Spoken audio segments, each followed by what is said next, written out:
This program is made possible by grants from ARCO, Atlantic Richfield Company, putting our energy into America, and by the Manoogian Foundation.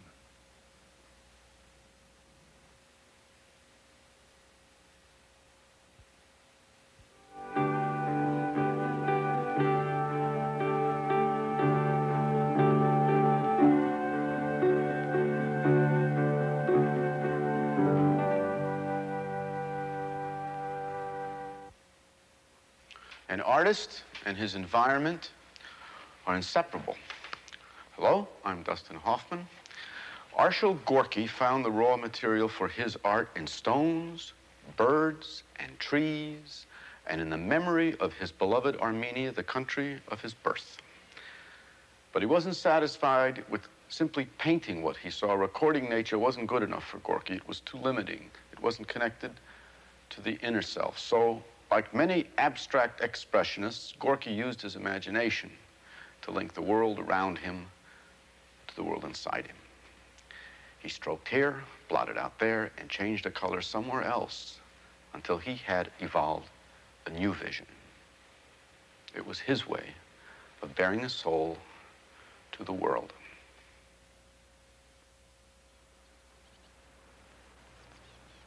July 1943.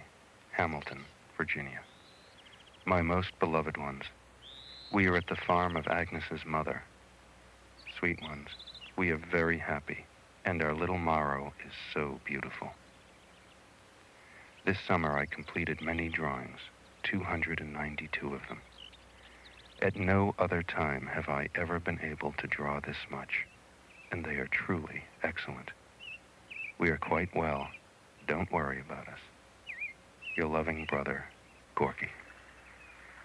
When he first came back with his first drawing from down here, and he came home, and he was almost shy about showing it to me, because he really didn't know that I wouldn't think it was just that he'd lost his mind, or, as you'd say now, marbles, you know.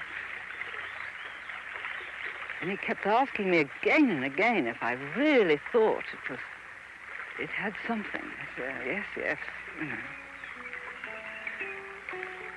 And then once he felt strong enough about it, I mean, once he felt that he was on firm ground, he didn't look back. Just brought him in like a fisherman bringing home a net full of golden fish.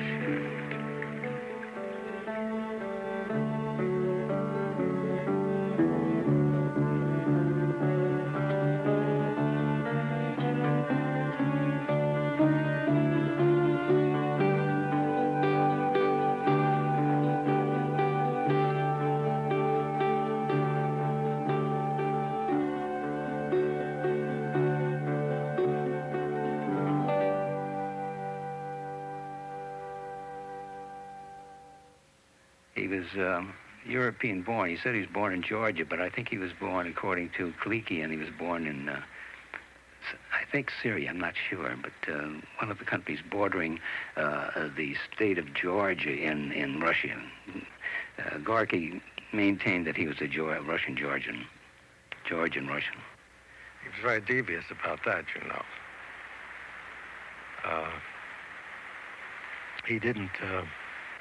He didn't tell very many people that his name was Adoyan. Probably on the steamer coming over, they said, for heaven's sake, don't say you're an Armenian. They'll think you're a rug dealer. And he wanted to avoid that, I feel sure, so he called himself Gorky, and that means in Russian, the bitter one.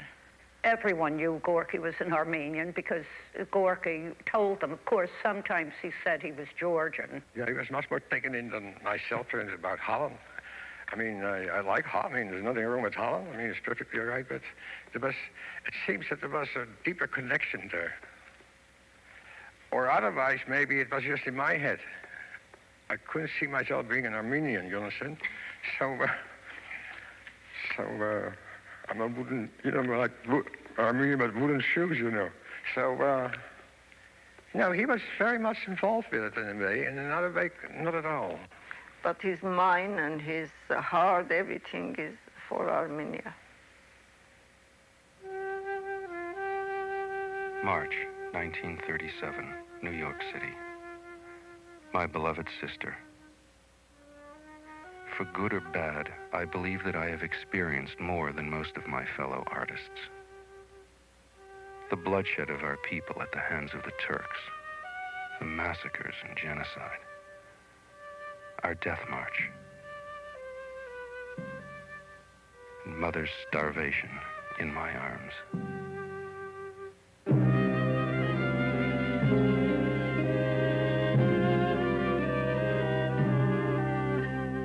They asked us to move as soon as possible. It was midnight when they came, and every street they was knocking on the door, get out, and we start just walking and come out without knowing anything.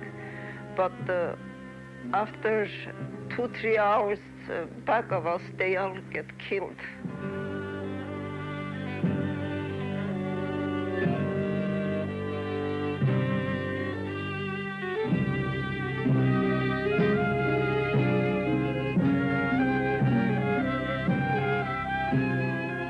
We couldn't take nothing. You have to follow and walk. You don't think about eating or resting night and days if you can. So many people starve to death. One night, my mother was asking Gorky to write letters to his father, our father, and he was doing that, and then my mother turned very bad, and Gorky was just hugging her, and she passed away.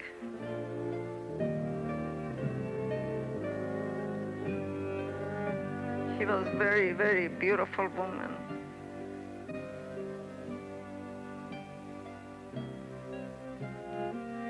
But she was always sad, very sad. I know when he has my mother's portrait there, Dr. Joachim, he just purchased that. And I went there, I saw my mother. Oh my God, I thought that's my mother. I thought it was talking to me. She was talking. And he said, I'm going to close the door. I want you to be with your mother. Half an hour I was just sitting there and talking to my mother's picture.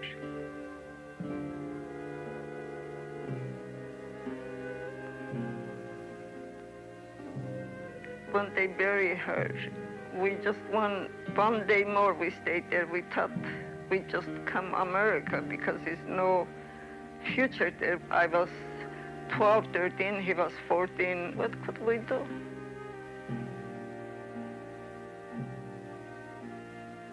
Dear Vartouche, nowadays an extremely melancholy mood has seized me, and I can concentrate on nothing except my work. I don't think there is any absolutely original art in the purest sense of that term. Everyone derives from the accumulated experiences of his own culture and from what he himself has observed. I remember the cool sunlight filtering through Varrock's halls at dawn, the medieval Armenian manuscript paintings. I love Uccello and Ingres, and I love the school of Paris of that man, Cézanne. After Cézanne, there was Matisse. After Matisse, there was Braque. Just for a moment or two, maybe a month or so, enough to turn out one or two pictures and to experience what these painters were experiencing. And from Braque, he went to Gris and finally to Picasso. Once he hit Picasso, he couldn't get out of the influence of Picasso. He didn't do it because he wanted to swipe anything. He just wanted to see if he could do it too. Because he was a remarkable painter, you know, so he didn't need it to do it. It's just that he, I guess it's a form of love, I mean, or something. Of, it's a funny word, love, but I meant some kind of connection with things. He thought that the Americans were far too interested in originality. And he thought originality was a very superficial and uninteresting attribute to have. He used to say, just wait 40 years. like myself, would I have been this way without Cubism, Picasso, and Leger and Matisse? It'd be very hard to figure out. I don't worry about it. There is a magical point at which suddenly you see there was something about the way the color was, something the way the impasto was put on, something about the line. That wasn't any of these other people. It was Gorky.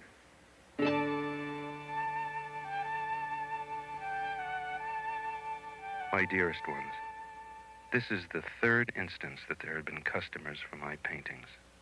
They are always making delays with today and tomorrow, but they do not appear. This is the way it is, and with the others also. They, too, will come.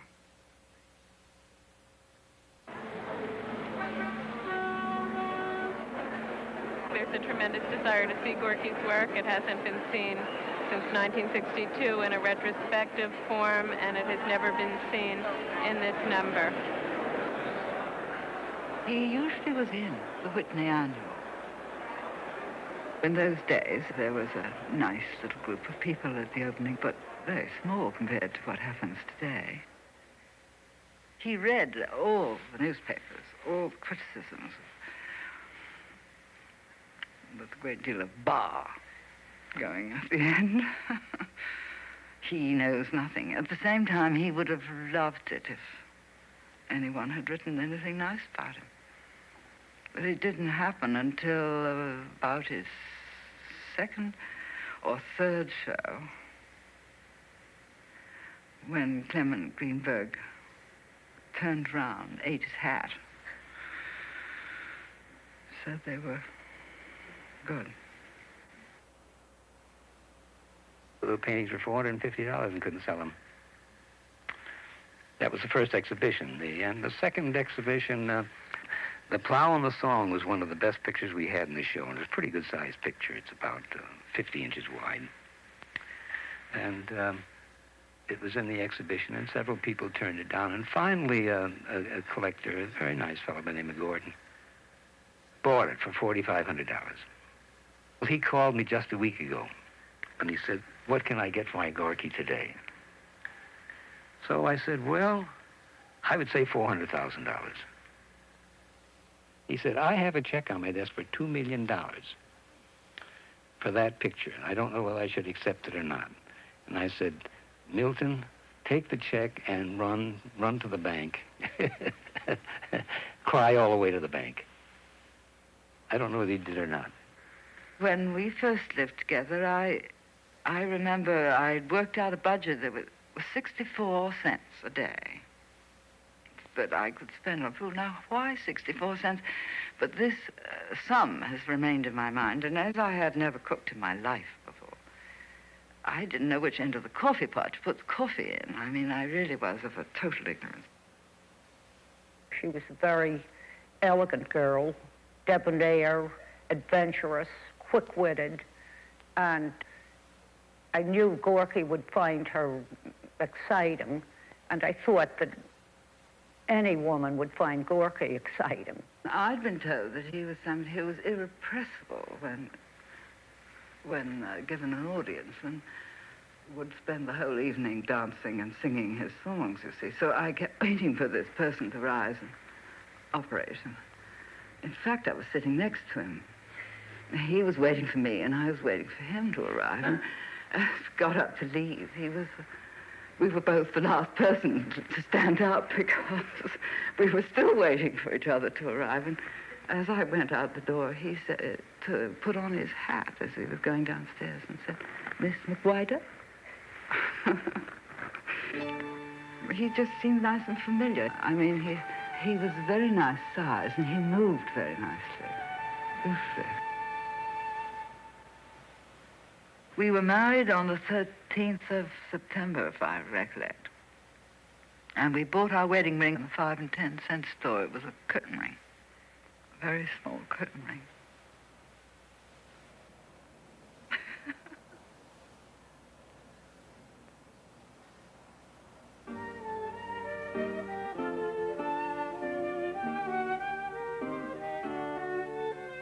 We saw no one We lived entirely between ourselves, it seems to me. We went to the movies, we walked, we went to the museums. We didn't go to the galleries much. And I loved watching him paint. It was beautiful.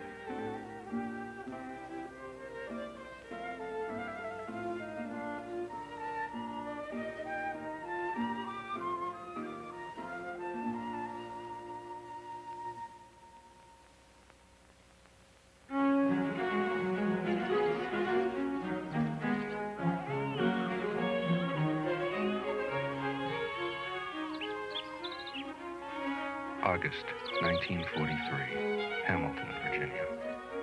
Fartouche dear, I have been well and am working excessively and am changing my painting style. Recall Father's garden down the path from our house. This I am painting. So many shapes and ideas. Happily a secret treasure to which I have been entrusted the key. How your brother does speak.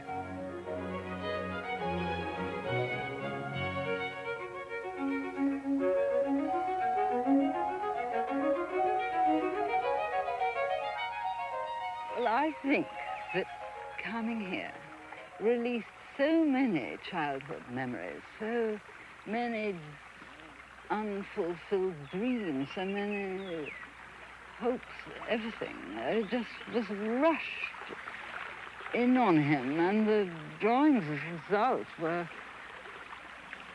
so full that he had enough material to use to paint from for years. I mean, he went on painting in Connecticut what he'd drawn down here.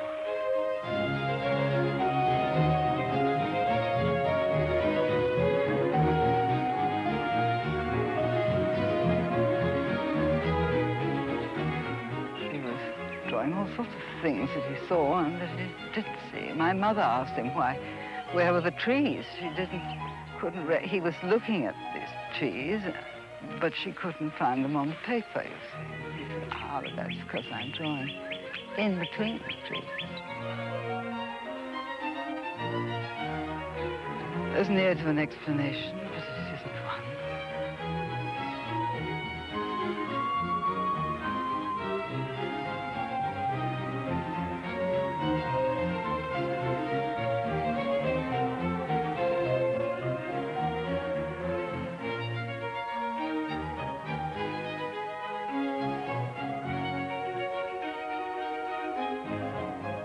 Of nature as a finite object.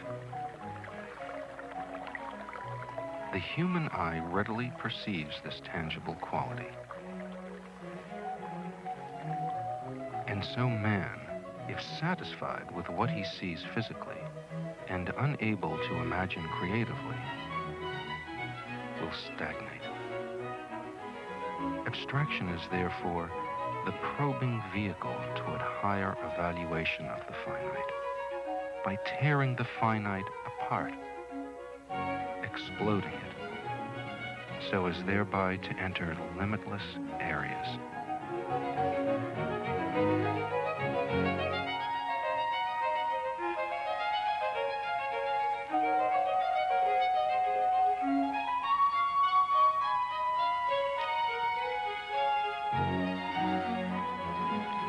Once he was working out here in this field, and it was later in the year because the milkweed had grown very high. And he came back in the most tremendous discouragement and stood beside me watching this tractor, which had started to cut down the weeds so that the grass could grow for the cows, or whatever would happen next. And Gorky said, they're cutting down the Raphaels.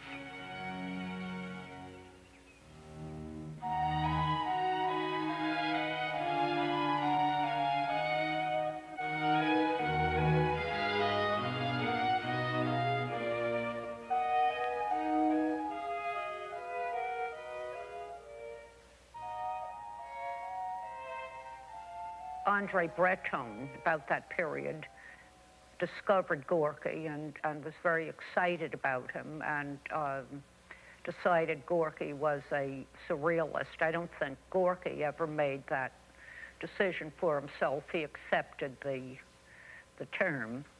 He was a surrealist in the same sense that Cézanne was an impressionist.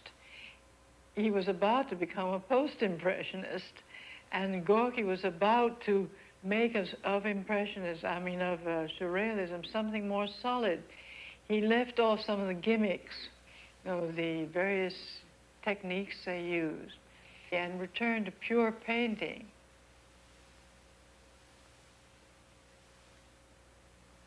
He used the drawings for the painting. And at first, again, that was difficult. Because there was something in the drawings that he loved. You see, the white paper is possible in the drawing, and he wasn't certain how to cope with that at first. And that came suddenly one summer. He discovered that he could draw on the canvas and just leave the canvas. He wanted to find a way to make the paint vibrate as the empty canvas did, you see, for him. It was a tremendous challenge, and of course he also was a tremendous voluptuary about the actual surface of paint. So he liked the complete paste, you know, the texture of a painted surface. So he was always trying, and he never solved that problem for himself. I mean, he didn't feel he had.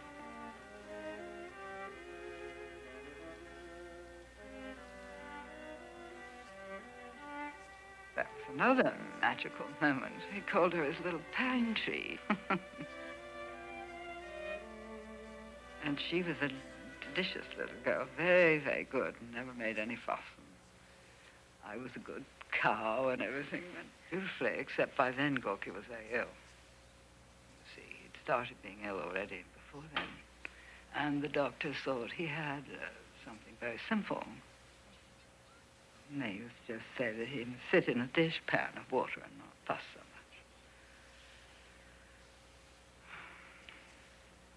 And that went on for about a year before they found out what he had.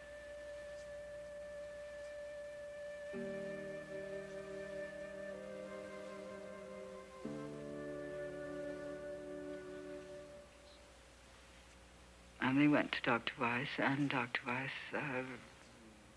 didn't send him home, sent him straight to the hospital, called me, told me to come up and see him, and told me that he had cancer.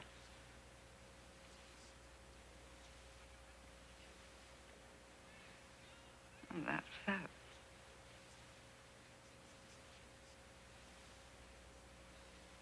At times, my condition is very taxing, but I must learn to adapt to it. I must create many works for an exhibition this year. The work will be considerable, but my art is my salvation.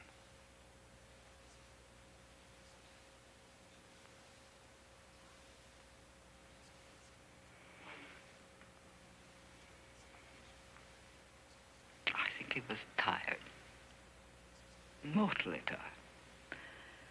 He tried to kill himself several times that winter. And he had a rope. Any excuse would do, you know, an argument about anything, the newspapers or anything. Oh, I think I'll go out and kill myself. And then he would go to the barn and take a long rope and start up the hill, up that road that you've seen. And I would send the children out after him. I'd say, look, Daddy's going to make you a swing. And they would trap him. And he'd have to make them a swing. And then it was over, you know. Come back. He was driving with Julian Levy, who was his dealer. And Julian had an accident, and Gorky's neck was broken. Now, They were in Connecticut at the time, and Gorky was brought to the hospital, was put in traction. The sort of painting he was doing then, the freedom of hand and the accuracy of his movements was absolutely essential to him. And if he felt hampered in any way, it was very inhibiting, and it made him feel very unhappy. And that caused him to say, you know, I'll never be able to paint again.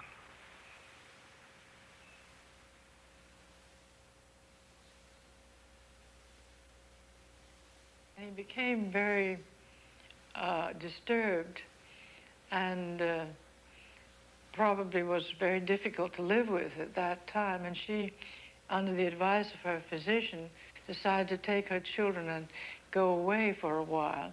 And he was desperate when she did this. In his studio, I noticed that he had a picture on the easel, and it was all scumbled, very loosely scumbled, and it had a gash in it. He drove a knife right through it. They didn't tell me anything, and I know something is, they all said. I say, what happened? And the next morning they told me Gorky just hanged himself, and we was going to go there for vacationing, and we were funeral.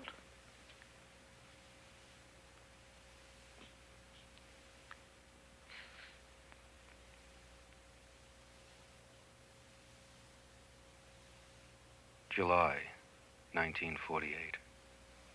My most beloveds, it appears inevitable that man will at some time in life return to his dot of birth to seek what he left behind.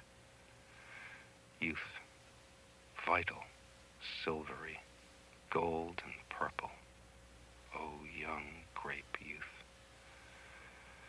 How I tremble for the glistening icy waters, waters sweet and pure.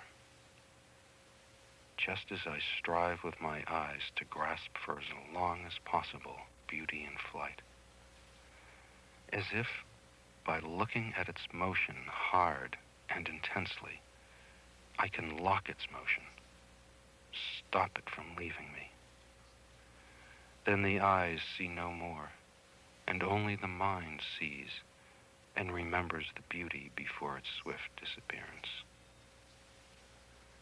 The dot of birth, the dot of birth.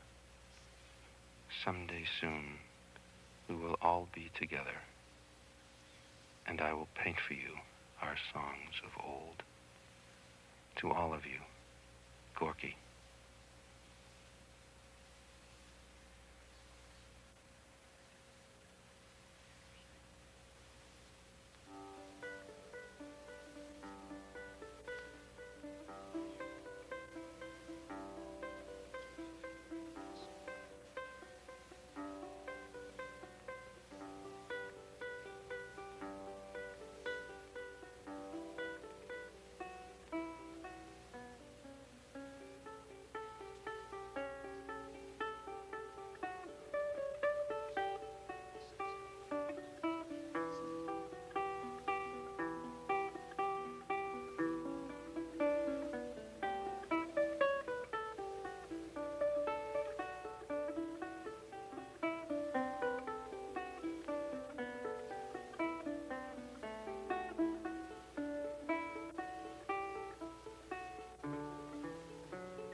This program is made possible by grants from ARCO, Atlantic Richfield Company, putting our energy into America, and by the Manoogian Foundation.